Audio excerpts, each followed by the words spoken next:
Okay, well, I think we'll get underway. So, hello, and thanks for joining us. My name's Jackie May. I'm the COTA New South Wales Communications Lead here.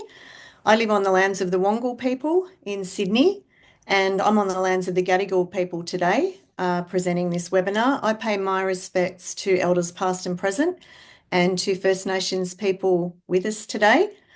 A reminder, if you're new to our webinars, the Council on the Ageing New South Wales is an independent not-for-profit organisation. We represent the interests of people aged 50 years and older in New South Wales. We work with older people to make sure that their views are heard and acted on right across New South Wales. And that's why we also always love to know where you're joining us from. I can see Western Sydney, I can see Gadigal, I can see Wongal, I can see Eric joining us from Winston Hills. And our panelists can tell us a bit more about where they are shortly. So I'm going to introduce our topic a bit more and our invited speakers. They're going to talk to us in some detail. This webinar is being recorded, everyone, so it'll be available to view on our website in coming days, and you can catch up with all our past webinars there as well. Now, most importantly, if you have questions or comments, you can use them with the Ask Question function or the chat button at the bottom of the screen. We've also got someone joining us from the Hawkesbury region today. Hello and welcome. So let's go to our guests. We're talking about the grandparent economy. We'll discuss what modern grandparenting looks like, as well as the role it's currently playing in keeping our families and apparently also our economy running. So we've got some experts with us who have some research and lived experience to share.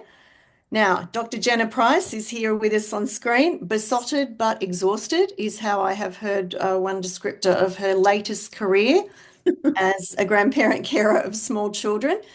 Some of Jenna's grandparents also live with her in a multi-generational household. So, hi, Jenna. Hi, how are you? But it's my grandchildren who live with me, not my grandparents. Yes, other way round. That's right. Great. Also with us is Justin Bott from Services Australia. Justin will pop up on our screen.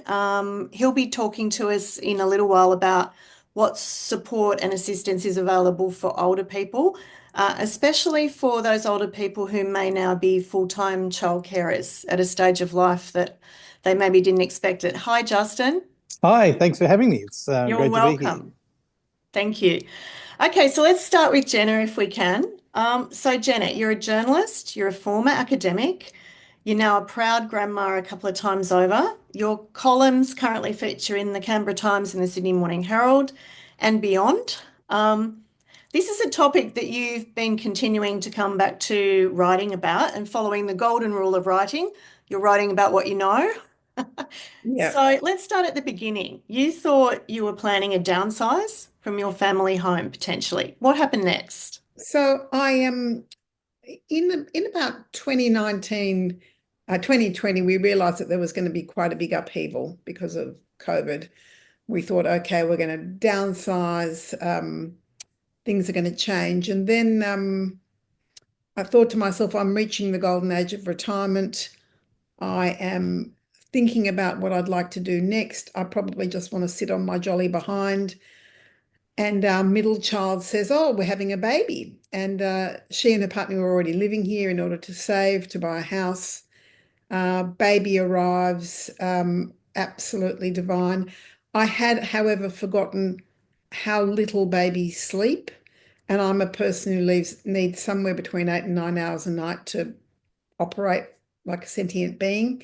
It was clear we weren't going to be able to downsize. It was also clear that it was good for my daughter and her partner, and in fact, good for my partner and me to be part of a little biome that supported each other and helped each other. Um, but embarrassingly for me, apparently I was not a good enough mother. So my daughter and her partner asked that we attend grandparenting classes. Now, I need you to know that I have 3 children. They all appear to be normal, touch wood. They've all got partners, etc., etc. They've all got jobs, but I needed to go to grandparenting class. I have never been more mortified in my entire life Plus, I'm giving up a Friday night. I love my Friday nights. And we're being taken through some of the basics, how to change a nappy as if you could ever forget, um, how to get them to go to sleep. Don't put them on their fronts anymore. It's now put them on their backs. That was a whole change. And then apart from the kind of practicalities, the wonderful midwife who was taking us through this, woman called Jackie, said, now I need you to know that in 3/4 of families, grandparents do some kind of formal care. And I thought, what? What? I mean, I didn't have parents still alive when I had children. And so then it began to be a bit of an interest of mine in how grandparents supported the current economy. And it turns out that we do a huge amount of childcare. There's a kind of tipping point after 20 hours of what's called formal responsibility for grandchildren. We start to get the shits. I hope that's not too racy for a COTA seminar.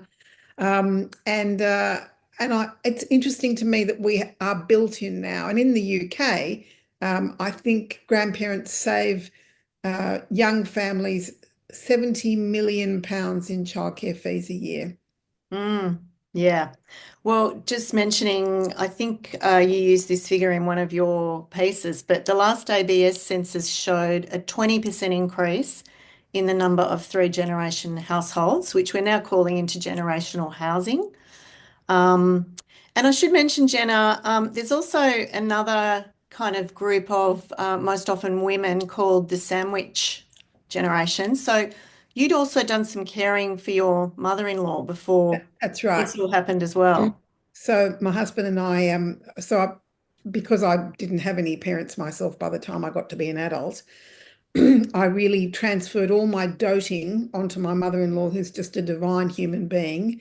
And we did a lot of caring for her in her final years. And of course, she died in the first year of COVID, so that was chaotic and horrible. Mm. And that was just as our first grandchild was born. And of course, I'm still at the stage, and maybe there are other parents of people in their 30s who think this, but I still feel very connected and attached to my own children. I'm no longer responsible for them, but I certainly worry about them.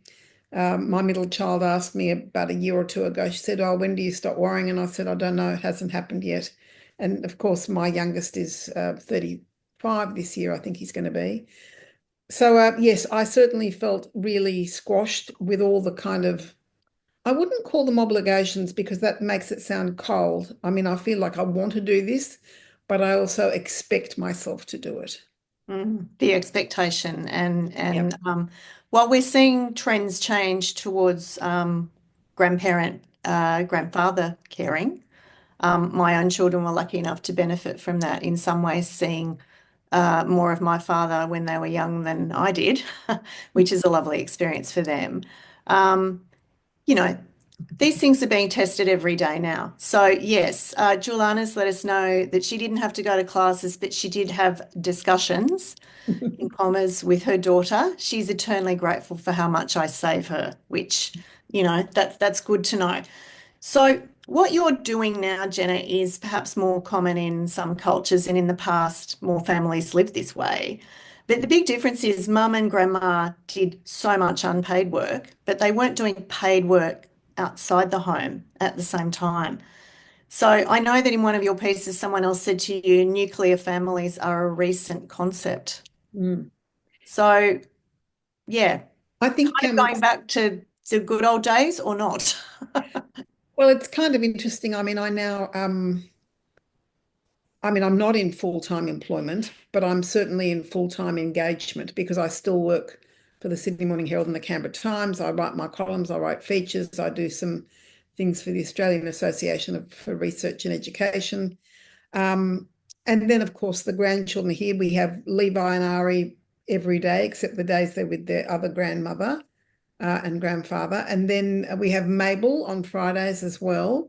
So it can feel a little bit chaotic and overwhelming. And I mean, the interesting thing, and I'm sure I shouldn't mention this in public, but I'm going to, looking after small children is hard physical work.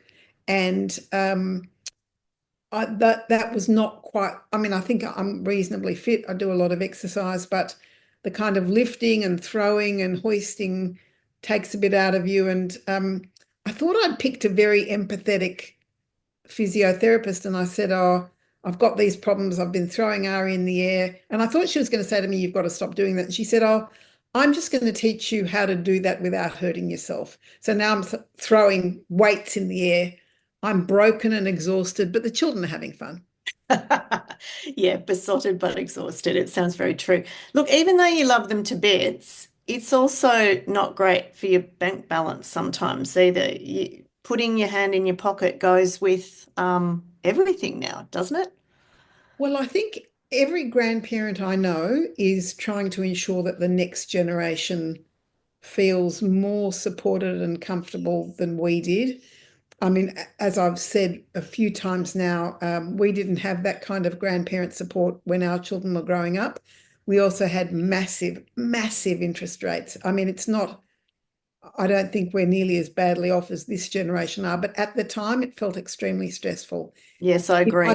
I honestly, as we were waiting for the next pay packet to come, I'd feel very stressed and a bit emotional. I would really try to avoid that happening to my own children if I possibly can. I mean, sometimes they're not, and I know this is true of other people's children as well, sometimes they're not frank enough to say we're not coping all that well. But if I can somehow lessen that load in any way possible, that would be good. I mean, I think that, we're in a very good setup now because we're all sharing everything. We're sharing the cooking, the cleaning. We are not sharing the getting up at night. I am not getting up in the middle of the night.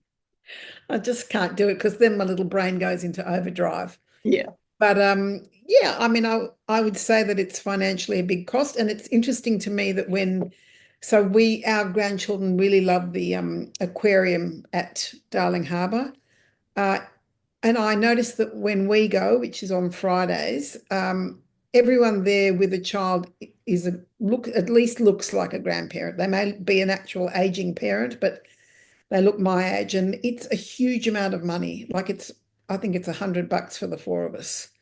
And really, it's about a 90-minute. So, I mean, yes, we're funding the fun, but in many households, I know that they're also funding the bills and the food. Mm, mm. I'm going to bring Justin in shortly, and we'll also come back to some of what you've learned from researching in your recent articles. But I thought I'd just read a quote from the Parenthood. And the Parenthood is an advocacy organisation that's working to make Australia the best place in the world to be a parent. And because of that, the best well-adjusted and completely ready, fit, healthy, and ready for school children that we possibly can. So the quote reads, and I think this was written in response to one of Jenna's columns.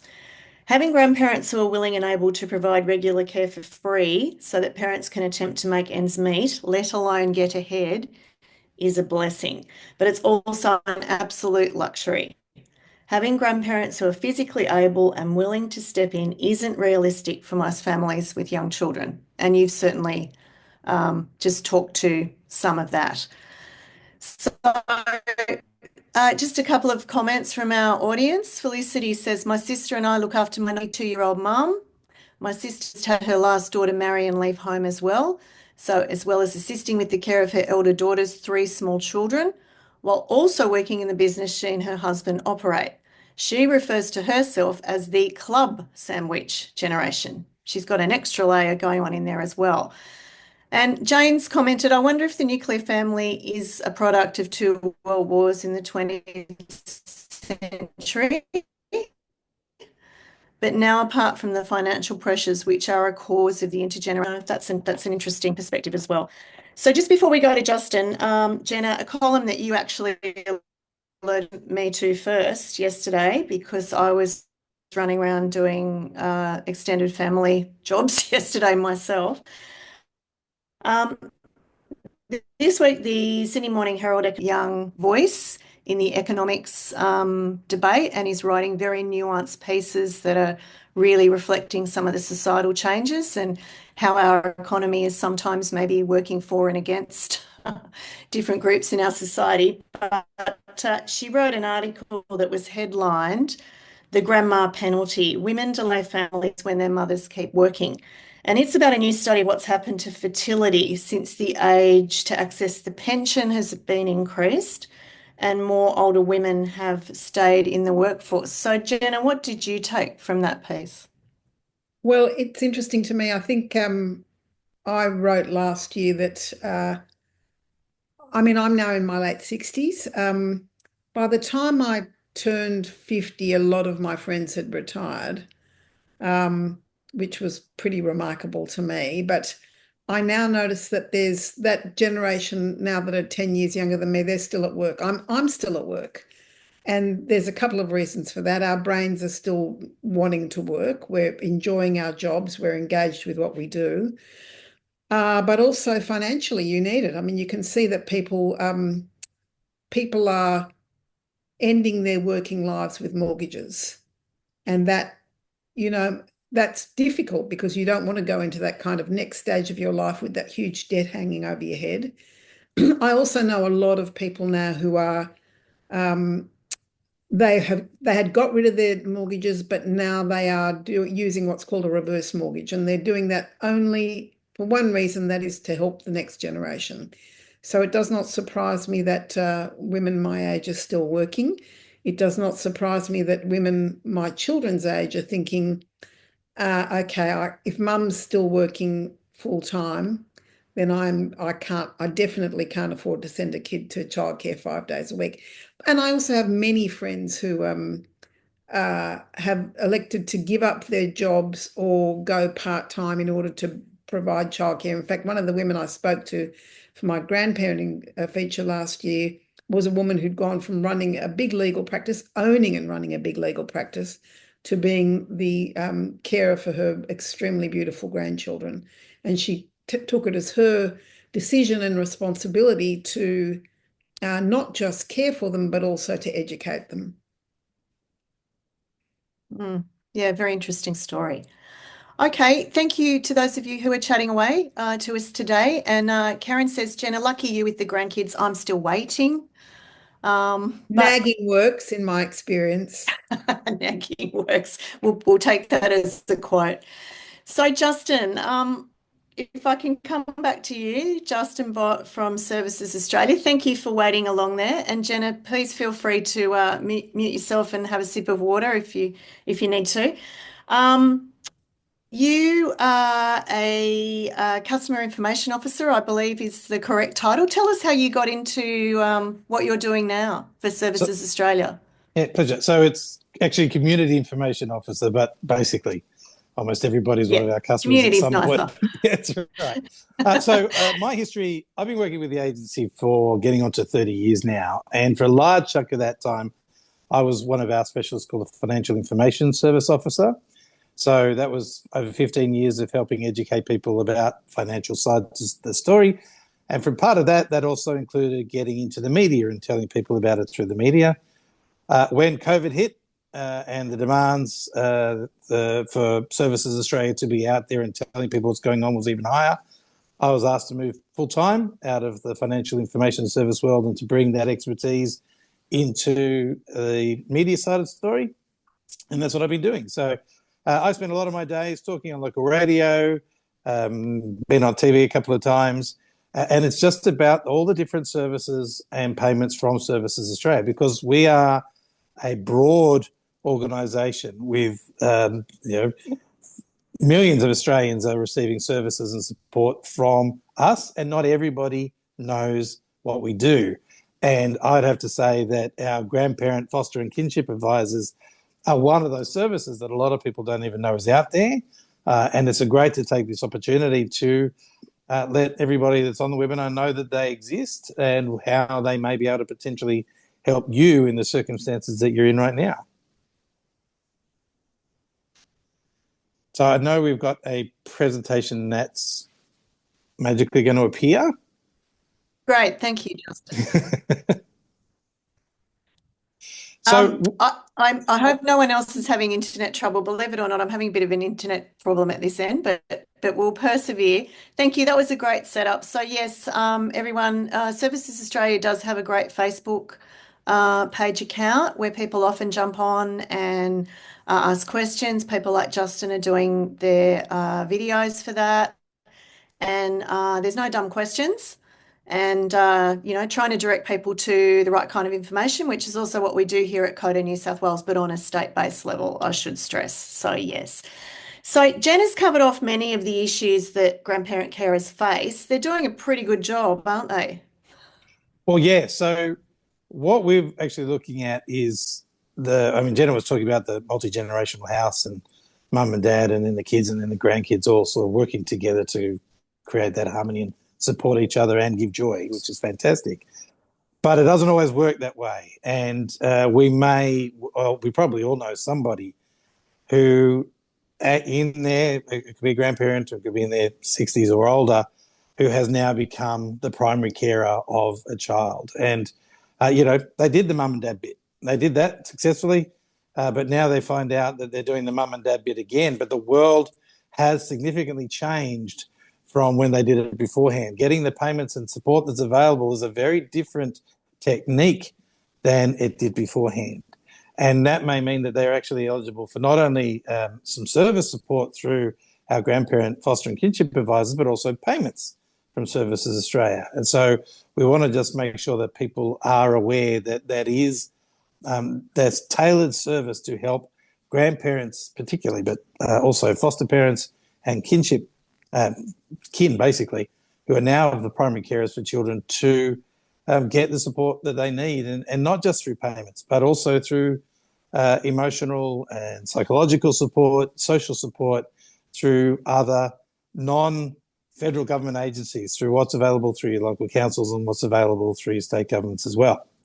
So, yes, the main service we're talking about here is what's known as a grandparent, foster and kinship advisor. And those people, who they are specialist staff that are available to help all non-parent carers. So regardless of whether you're currently receiving a payment or not. And that's something that you might not think. You may be thinking, if I may not be eligible for any support, therefore there's no services for me, but that's not the case. You absolutely, if you are now the primary carer for a child, it's a new world for you, then you are absolutely able to take advantage of this service and give them a call. It may well be that they're not going to guide you into payments if you're not eligible, but help you link up with those other services that might be out there. So we support grandparents and other non-parent carers who are providing that ongoing care for children, giving them tailored information in their circumstances. There's a phone line, which is the way that we basically do that, and they're very busy. In the last financial year, 23-24, they handled around 59,000 phone calls. So who they can help. The advisors are aimed at helping you if you're a grandparent, if you're a kinship carer, so we're talking about aunts, uncles or other relatives, or a foster carer such as a friend or another legal guardian. So the next slide, please. So the idea here is that if I am now the person who has been given the responsibility for looking after a child, then I am able to take advantage of this service. Now, it is worth saying that if this is because of some sort of formal arrangement, meaning that mum and dad are no longer able to provide that support because for various reasons, it may be very unfortunate reasons usually, and so through some formal arrangement, I've now been given the care of the child through adoption agencies or state agencies, then you will be referred to our support service, the grandparent foster and kinship advisors, by those agencies themselves. So if you're going through a formal process where you've now been formally given care of the child, then those agencies will refer you to us. So please use that phone call. The next slide would be great. Thanks. But it also can happen informally. It can be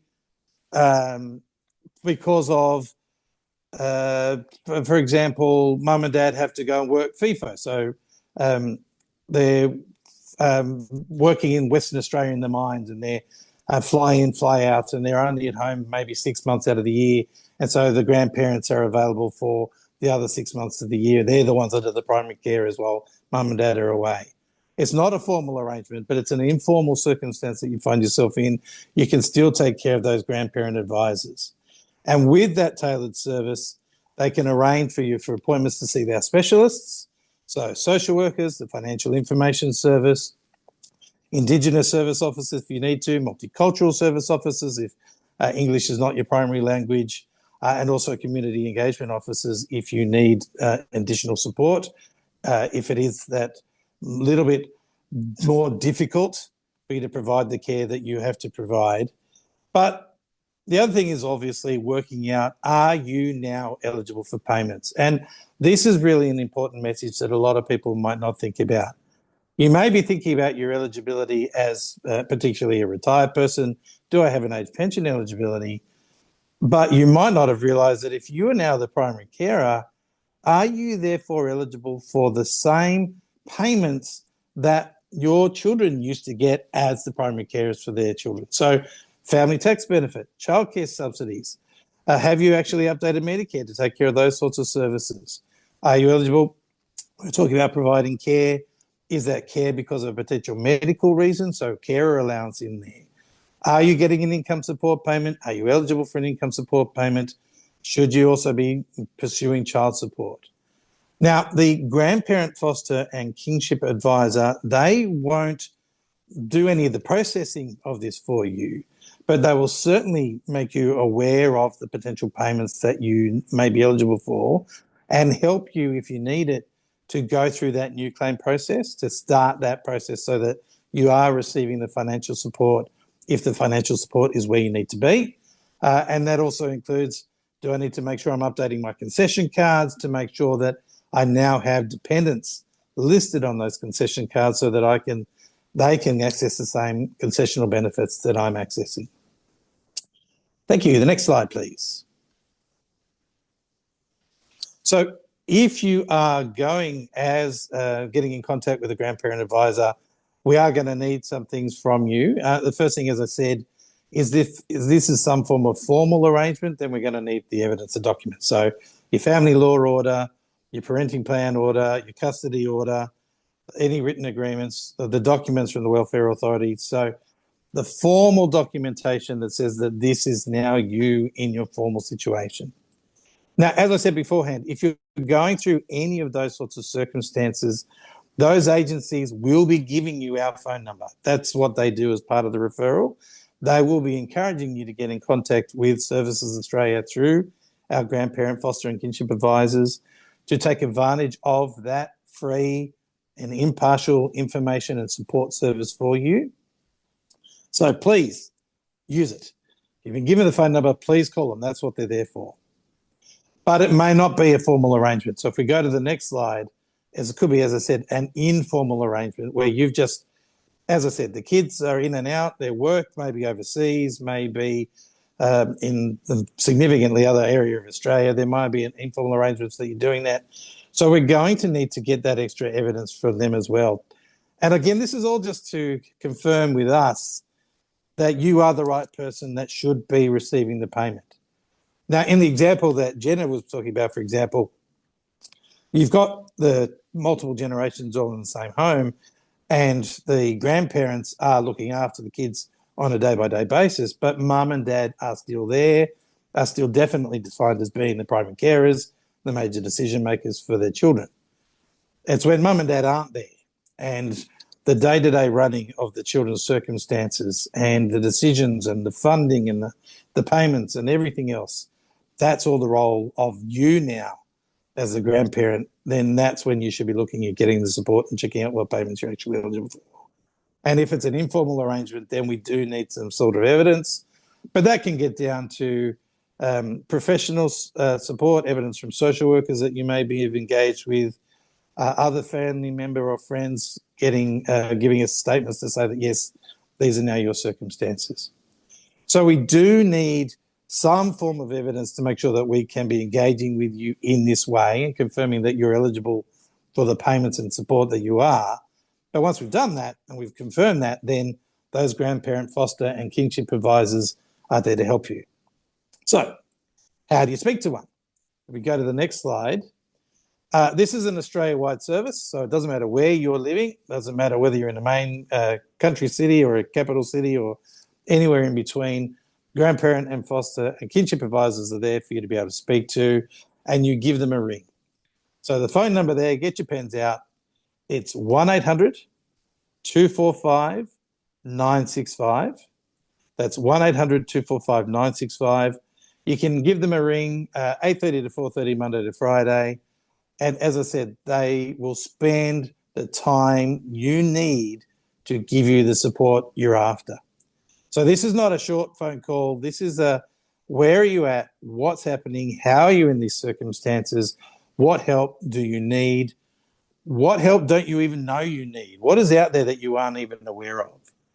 And we're not talking about it's more than just payments. They can link you with support services, non-monetary support services. So if you're going and doing the drop-off now, you've got the Monday to Friday kids drop-off and everybody else is significantly younger, and then they go off and do what they're doing and you're going, well, where am I at? What do I do now?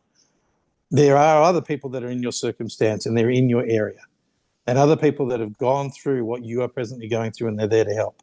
So getting connections to those community agencies and those support groups where you're going to be able to talk to people that are in your circumstances and realistically be able to talk about things that nobody else can really understand because nobody else is walking.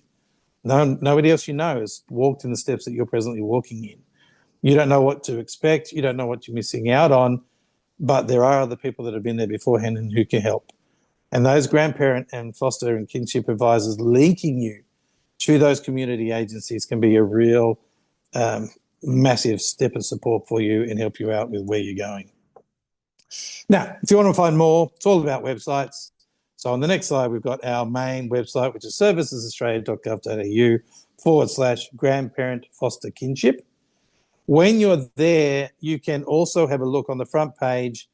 There is a panel, there's one about aging, but there's also one about raising kids. So feel free to have a look at the one about raising kids as well, because it may well be that there's a lot of information there for you too that'll help. But certainly have a look at the grandparent, foster and kinship advisors. If you need help in other languages, then servicesaustralia.gov.au/your language. I do want to emphasise this isn't just for grandparents. With the kinship side of things, this is also for uncles, aunts, elder brothers, elder sisters, and family members who have now ended up having children that are in their care. Also, the foster side of the story is if you are a foster parent and again, it may be that your home has become empty and you decided to step up as a foster parent. You can take advantage of those services as well. So highly recommend them. I've been around for when they came in and I could see the passion that our grandparent, foster and kinship advisors have for their customers, for the people in those circumstances. They've also pretty much heard everything that's out there. They know how hard it is. They know how bad it can get. They know how amazing an experience it can potentially be. But you need the help, you need the support, give them a call, they can give that to you.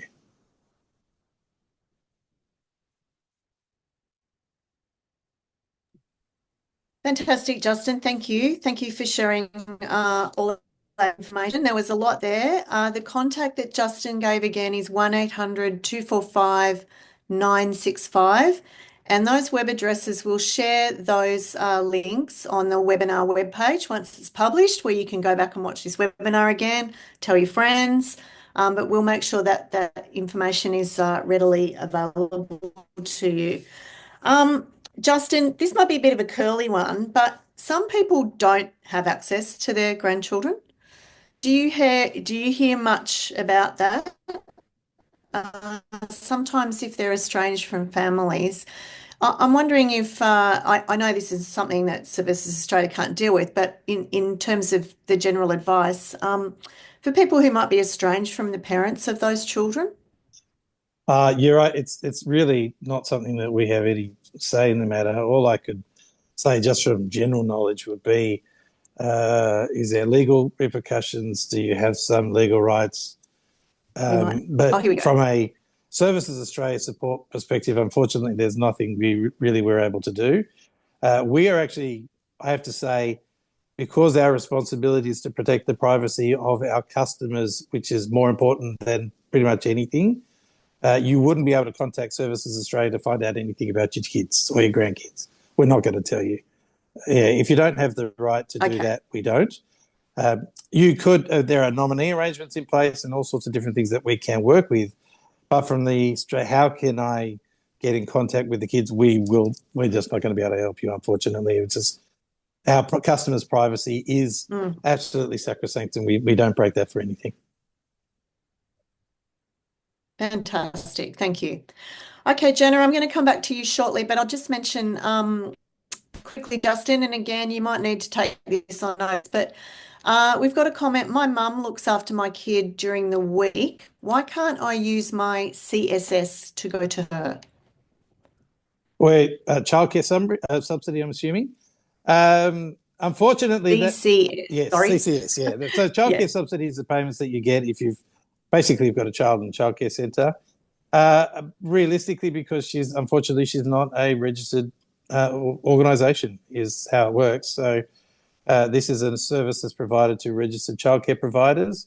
It's not just because somebody is looking after the kids. So that's just the rules that they operate under, that it must be a registered proper it would provider. need to be a family daycare or something like that. Has to meet all of the appropriate, the home set up correctly, all the proper monitoring that any childcare service has to go under in order for that facility or that person that's in that facility to get the support from the childcare subsidy. So, yeah, just unfortunately, they're the rules that we have to work under. Great, thank you. Well, do keep your questions and comments coming along, and Justin, I'll give you a rest now and have a cup of tea. Jenna, are you there? I'm here. She might have popped out to check on the kids. Here she comes. Just want to take slight issue with Justin. If he doesn't think my house is set up for grandchildren, he is in big trouble, really big trouble. My house is set up at least as good as the childcare centre.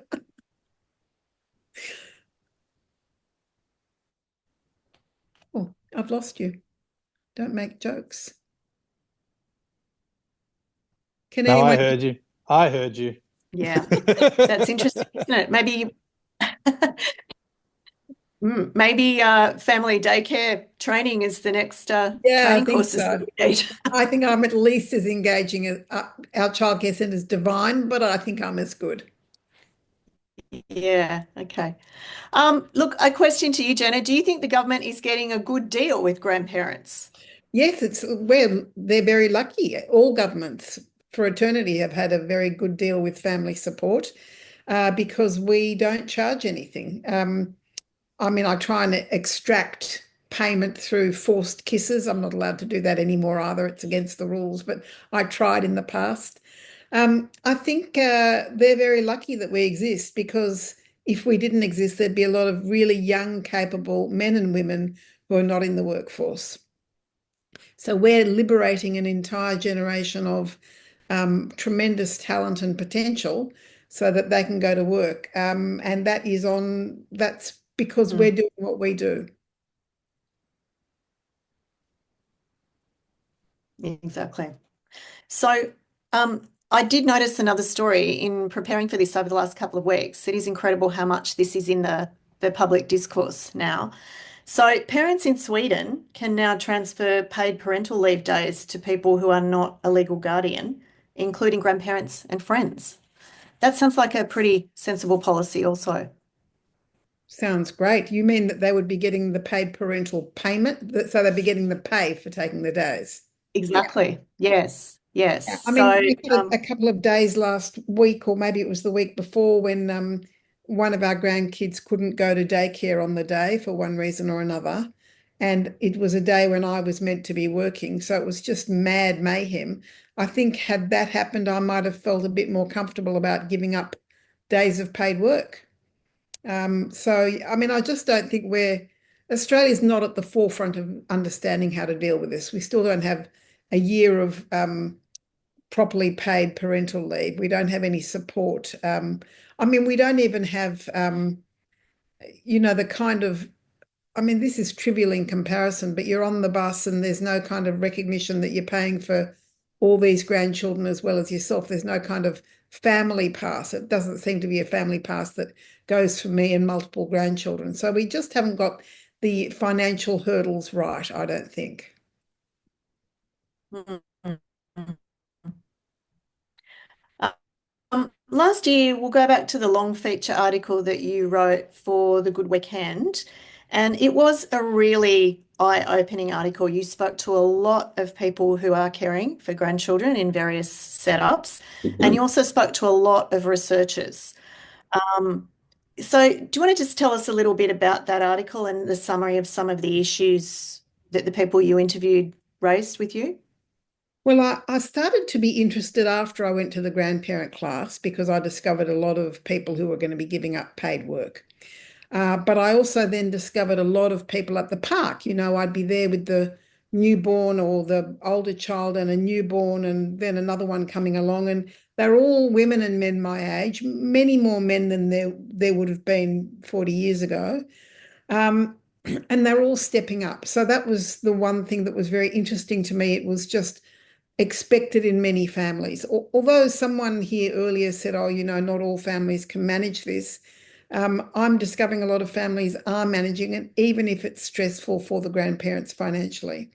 What I discovered was that I think it was 70 or 75% of grandparents do care for their grandchildren in one way or another. Before school care, after school care, daycare, their sort of their emergency backup on a sick day. Sweetly, they're very available for date night, where you might be saving a couple of $100 by not having a, you know, registered babysitter who's had a working with children check. So there was that. There was also fascinating research which said that grandparents are very generous and loving, but there is a limit, and 20 hours a week is their limit.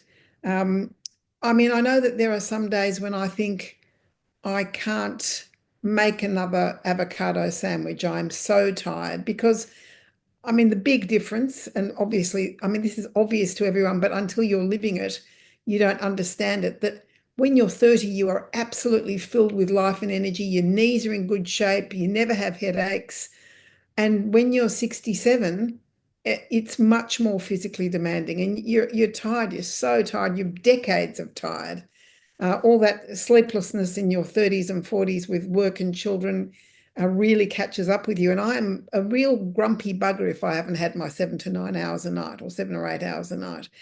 The other thing that I discovered was that women in particular women my age were moving out of the workforce because they really wanted to ensure that their own, not just their own daughters, but their daughters-in-law were able to get back into the workforce. So there was a real kind of solidarity with working women. I don't know whether men are feeling like that with their sons-in-law or sons, but women really feel like, you know, I want to be able to help this child get back to work or this child get back into the workforce. And of course, partly that's about making sure that families can have secure housing, because really, particularly in Sydney, secure housing without two working parents is pretty hard to deal with. I guess the other thing that really surprised me was that it wasn't, I thought it might be much more culturally defined. So I know a lot of Indian families really have that whole intergenerational thing happening, but it was more than that. It was across all kinds of cultures and communities and faiths who really wanted to pitch in. I did, however, speak to a number of people who didn't want me to use their names, who were devastated by the workload, just really couldn't manage it, felt like it was, you know, 7 days a week, no days off, and that their children weren't grateful. I mean, I'm in the very fortunate position of never having thought children should be grateful. So, I'm joking. Mine are pretty good on this area, but so there was a lot of hidden resentment, and some of it I felt like it wasn't very hidden. And there's also the changes to the kind of life you might have imagined for yourself in your 60s. So you might have imagined that life where you were sitting on your jolly behind, and you're certainly not doing that because you are dashing out to do after school pickup. You're trying to make sure the kid gets to swimming classes. There's a lot of responsibilities, and so your life is different to how you imagine. There seemed to be some regret about that as well. So we've got a comment.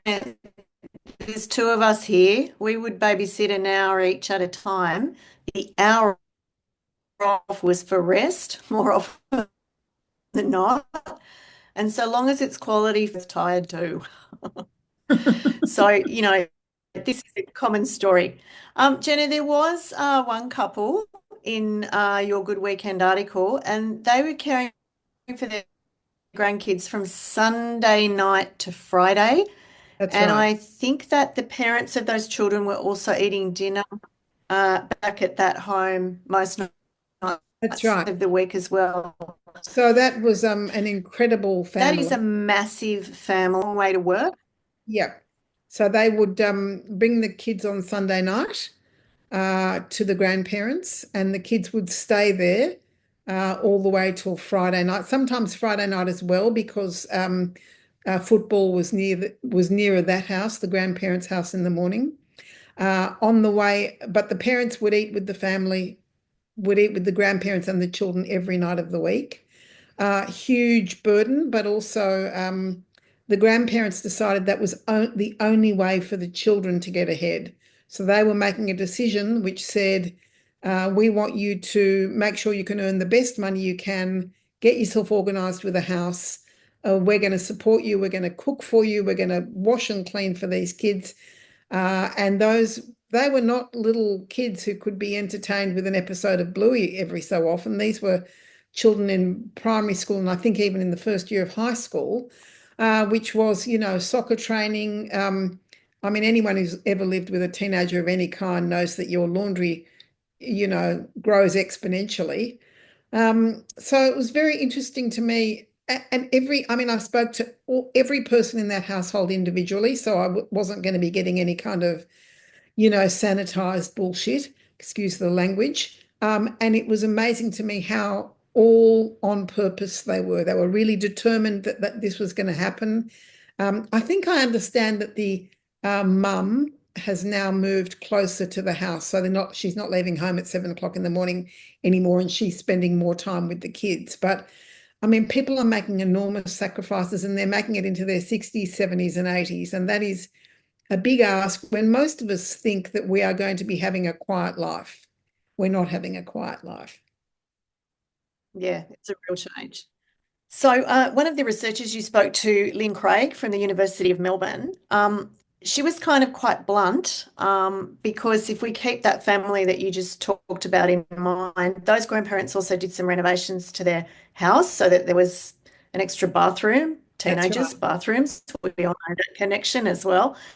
And she was pretty blunt and she said, we need to provide better housing and better childcare We because this definitely is a need to whole of provide better community housing. issue.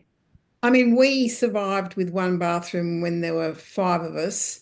It became a bit more difficult when we had other family members move in as well. So we had to get another bathroom. So I really respect and admire their decision to renovate.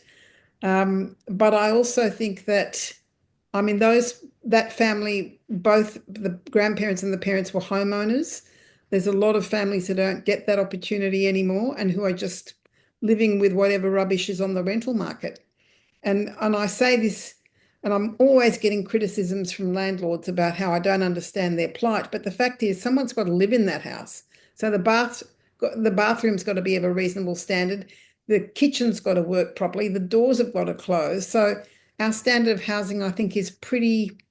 It's not at the level I think it needs to support the kind of community that we want to have in Australia. I mean, we are a first world country, and we should be treating every generation, no matter their housing circumstance, the same. Yeah, and children are our greatest asset for the future, as we know. Yep. So, you mentioned before the grandparent information session that I've maybe facetiously called a grandparent class. That was at the Parent Education Centre at RPA, the Women and Babies Hospital. Now, on a lighter note, I understand that part of what you wrote about that experience has ended up in a midwifery textbook. No, I think it's hilarious and gorgeous. I think it was actually the feature rather than the column that ended up in the textbook. But I think it was just, I mean, it was interesting between when I attended the grandparent class myself in 2020, or maybe 2019, it must have been. And then when I wrote, and I interviewed that midwife for my grandparent feature last year, and she said, "Look, I've changed my mind about a few things because we're all living together." And in fact, she was now living with her son and her grandson. And she said, "Look, there's just got to be a few more rules in place." I mean, it had been much more parent centered in the first instance. And then by the time my second conversation with her, it's tough. You've got four adults all at different stages of life. And you need to accommodate each other respectfully. And sometimes that doesn't work. Sometimes someone's having a bad day and or is grumpy. But there needs to be a few rules about how you're going to go forward. And that includes, I mean, I've never been a very good housekeeper, but I know in some circumstances the women who are in the same setup as me are doing all the housework. Well, that's just completely unfair. So, I mean, in our house, fortunately, my husband has always run a pretty good household. I'm basically very untidy person. So, and my son-in-law is similarly gifted in the looking after the household and laundry. But I mean, having those conversations is really essential about how things are going to work out in the future, and recognizing that no one's in charge. You're all equally trying to get through what is quite a stressful time. And anyone who says living with small children is not stressful, you know, I don't know where they're living and I don't know the kinds of children they live with, but aren't they lucky? Yeah, you can all work for the UN after this. Yeah, So, that's right. um, it's a bit unfair to ask you this because you're still in the middle of it, but to sum it all up, would you do it all again if you had your time over? 100%, 1,000%. I think if I'd understood more about what my future would be like, I would have said, let's try and have a second kitcheny area because sometimes grandchildren just instant like they want to eat all day. Starts at 7 o'clock in the morning, finishes at 7 o'clock at night, and it's just. But we've got plenty of living space in this house. We're very lucky. I think that I definitely do it all again. And I mean, it's not just to make their lives easier. It also means that I've got these children who are just so loving and adorable usually, and they're right here with me. And I think about women and men whose grandchildren live on the other side of the country or the other side of the world, and I think, you poor buggers, that'd be too hard for me. I'd be having to trot over to. In fact, that woman I interviewed, Panita, she moved from Lismore, gloriously, beautifully rainforesty, to Broome to look after her grandchild. Yeah, so I feel Mm. lucky. So, Yes, I Janet, yeah, that's right. Jenna, another comment and question here. What advice would you give to kids whose parents are looking after grandkids? It can be a tough balance. That's basically what you were saying. Yeah, I think, Everybody's in charge or no one's in charge. well, everybody has to take responsibility rather than being in charge. A lot of talking, a lot of spelling things out that might not have been needed to be spelled out when it's just two of you. Um, I mean, I have to say, living with my son-in-law, I've learned a lot about the laundry that I never knew. I mean, he's a complete whiz. And I might have been the kind of person who said, look, I'm just going to keep doing it my way. But actually, the way he does it is 100% better. Um, so yeah, a lot of talking is the key. And in fact, that is what the midwives at the grandparenting information classes said as well. It's really about making sure it's open communication. Sometimes everyone can be tired and resentful and grumpy and things don't work out, but keep talking and things will be all right. Great. Well, look, on that note, everyone, we're going to start wrapping up. Jelana says the joy of watching the growing and developing, learning and becoming. I loved it. She also shared with us a little bit earlier that I was lucky enough to have retired without a mortgage. I don't have a lot of free cash, but I do help with some clothing for my granddaughter. I usually pay for her glasses and other bits. She's just started kindy, so I'm not babysitting regularly anymore. Now I miss her. I have to schedule in my visits instead. So it does sound like a wonderfully rewarding experience for those of you who are having such an important and ongoing role in their their children's lives. So on that note, I'd like to thank both our guests today. Jenna Price, thank you for sharing so personally and professionally. And yeah, I hope you do continue to write on these very important issues that we're all dealing with and living with. And next time we're out in the community, we'll say hello to the grandparent carer that's doing a great job at the coffee shop or the library or wherever we run into them. And Justin, thank you so much to you as well. A reminder that Justin's Services Australia resources, we'll share those on our webpage. If there's anything else you'd like us to ask or have a look at, remember our email is info@cotanewsouthwales.com.au. It's about the webinar in coming days on the website, cotanewsouthwales.com.au. We'll put some links up to some of the pieces we've been talking about, and a reminder that they will be behind a paywall, so maybe you can save them up, and when you head to the library next time, you can pop in and have a read on the free computers in the library, perhaps. So I hope we'll see many of you at our next in-person events in celebration of the Seniors Festival. We kick off next Thursday the 6th here in Sydney at 10 a.m. There's details about those events on our website, also on our social channels. And we'll also be at the Seniors Expo also in mid-March. Looking forward to seeing many of you over 2 days at that. So thanks again, everyone, for joining us. We'll call a halt to this webinar now, but tell your friends to come and meet us, to find out about COTA New South Wales, and to maybe watch our webinar. So bye for now. Thanks again.